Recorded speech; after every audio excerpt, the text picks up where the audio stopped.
चलें अब हम क्वेश्चन नंबर 10 सॉल्व करते हैं।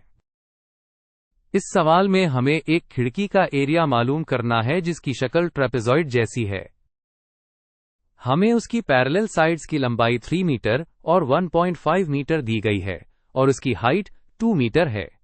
सॉल्यूशन का पहला स्टेप हमेशा ये होता है कि हम दी गई इंफॉर्मेशन को नोट कर लें।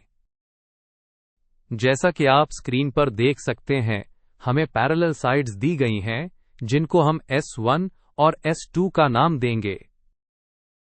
तो S1 है 3 मीटर, S2 है 1.5 मीटर और हाइट यानी H है 2 मीटर। ट्रैपेजॉइड एक ऐसी शेप होती है जिसकी कम से कम दो साइड्स आपस में पैरेलल होती हैं। अब अगला स्टेप है ट्रैपेजॉइड के एरिया का फॉर्मूला याद करना। ट्रैपेजॉइड का एरिया निकालने के लिए हम दोनों पैरेलल साइड्स की एवरेज लेते हैं और इसको हाइट से मल्टीप्लाई कर देते हैं। फॉर्मूला है एरिया बराबर है round bracket S1 plus S2 round bracket divided by 2 और इस सब को मल्टीप्लाई करना है ही से। स्टेप 3 बहुत आसान है। हमने जो फॉर्मूला स्टेप 2 में देखा था, अब उसमें हम अपनी वैल्यूज डाल देंगे। S1 की जगह 3, S2 की जगह 1.5 और H की जगह 2 लिखेंगे। तो हमारी इक्वेशन बन जाएगी area equals round bracket 3 plus 1.5 round bracket divided by 2 multiplied by 2। अब हम कैलकुलेशन शुरू करते हैं। फॉर्मूला के मुताबिक सबसे पहले हम पैरेंथेसिस के अंदर वाली वैल्यूज को सॉल्व करेंगे, यानी पैरेलल साइड्स को जमा करेंगे।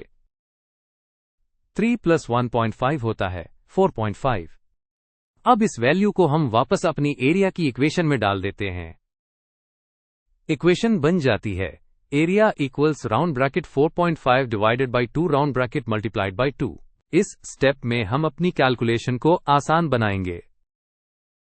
आप देख सकते हैं कि हम 4.5 को 2 से डिवाइड कर रहे हैं और फिर 2 से मल्टीप्लाई भी कर रहे हैं। जब भी हम किसी नंबर को उसी नंबर से डिवाइड और मल्टीप्लाई करते हैं तो वो आपस में कैंसल हो जाते हैं, इसलिए यहां 2 और 2 कैंसल हो जाएंगे।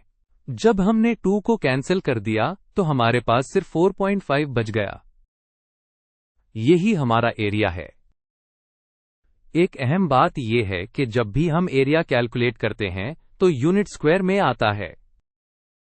क्योंकि हमारी लंबाई मीटर्स में थी, इसलिए एरिया स्क्वायर मीटर्स यानी m स्क्वायर में होगा।